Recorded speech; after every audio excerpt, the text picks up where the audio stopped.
Alright, hope everybody's having a great Saturday. Last Friday night I went to the local book sale yet again because, spoiler alert, for those people who spent money full price on Thursday, were given the benefit of looking through the books 5 o'clock on Friday evening at $5 a bag, and it was not advertised, so that was a cool deal for them. And I bought a bag of books for $5. I could have always squeezed more in there, but I just didn't because I just didn't feel like it. I probably could have squeezed another 10 to 20 more books in there. And then I noticed DVDs were down to $1. I don't remember what CDs were or audiobooks, but I think the audiobooks and the DVDs, one of the workers blurted out they're now 5 for $1.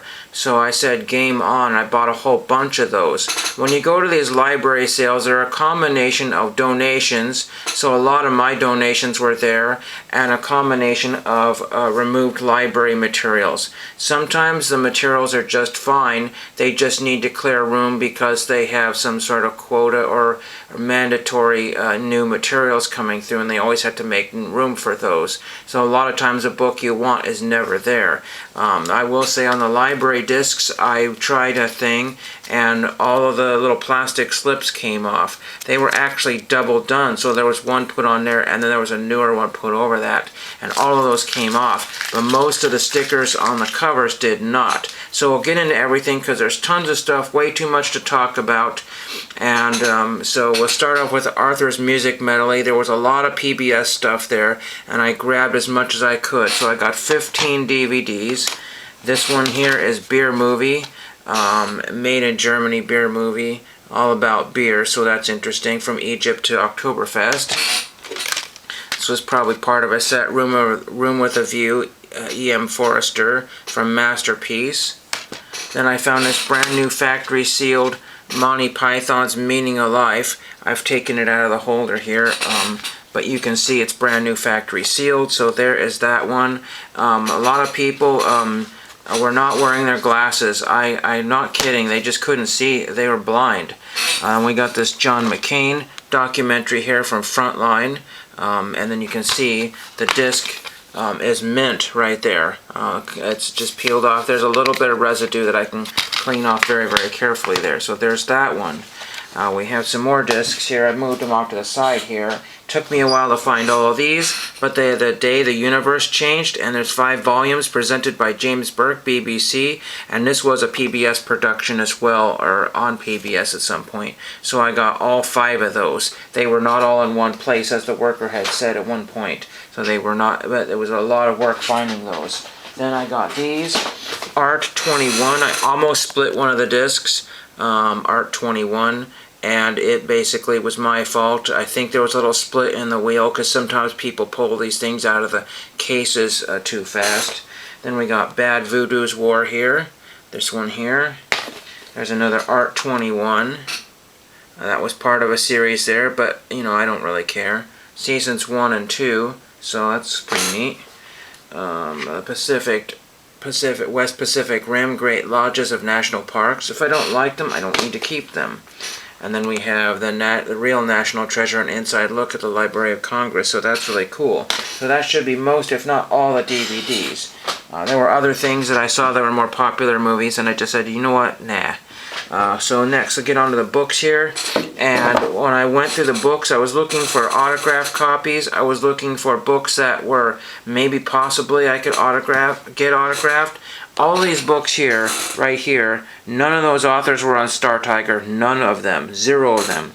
And then all these books here are either deceased authors or they were on Star Tiger with no information much current on them. So let's get through all these very quickly because I got a lot to go through.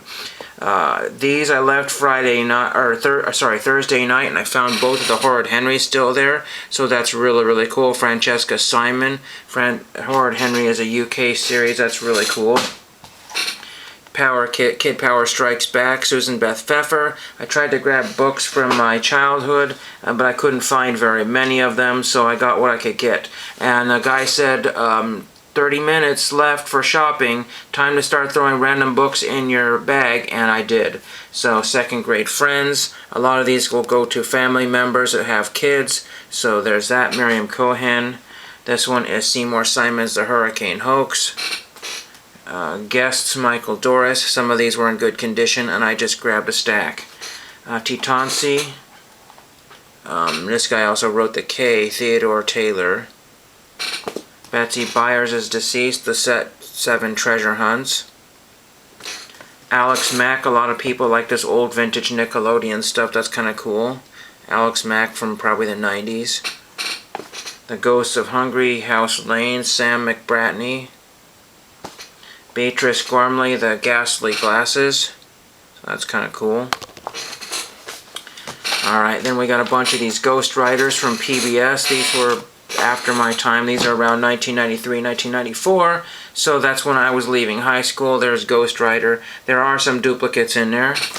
One of my favorite books is this one here, these Usborne books from the UK. Usborne Detective Guides, Fakes and Forgeries, Judy Henley and Colin King.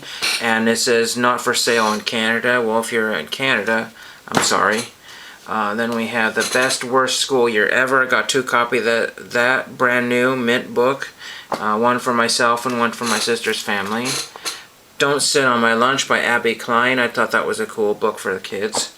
More Ghost Writers here. There's those. Let's think of the duplicates.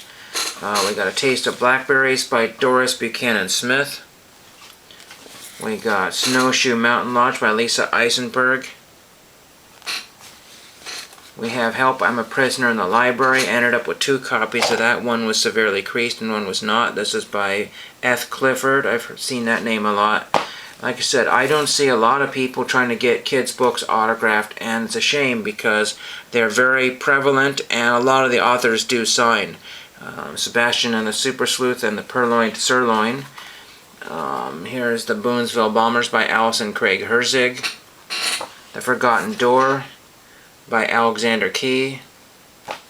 The Practical Joke War, Elaine Ferguson. Getting Even with Dad with Ted Danson, Macaulay Culkin, mint condition. That might be something you could sell. Snake Camp, I got most of the name off of there, but it bled through the paper, so it'll always be there, but some people are not particular about condition. My Trip to Alpha 1, that's totally 80s right there, by Alfred Sloat. Anne Digby, Meet Joe Robinson, and a television quiz. We have Your Former Friend Matthew by Luann Gadert. I think I've heard of that author. Ghost a la Mode by Judy Miller. Most of these are female authors, though. Patricia Riley Giff. I don't remember if I had written her before, but that is she's a very, very prolific author. Del Yearling book there. How to Be a Perfect Person in Just 3 Days. I believe that was a Wonderworks production. Stephen Manis. I've got his autograph. He was on Digital Duo on PBS. That was a cool computer show. Nat Hentoff. The Day They Came to Arrest the Book. That's all about Huckleberry Finn. So I thought that was cool and really good condition. So I had to have that one. Wally by Judy Wolkoff. There's that one there. And there's the other Help, I'm a Prisoner in the Library. So those are most of the kids' books here. So we'll get this out of the way here, and so they don't crash. A few of the larger kids' books I got, I Want to Be an Environmentalist. That's very 90s there, so I grabbed that one there. Mind you, these were all $5 for everything. Beats Goodwill to a pulp. History of Flight coloring book, Dover coloring book. I would have loved to have that when I was a kid.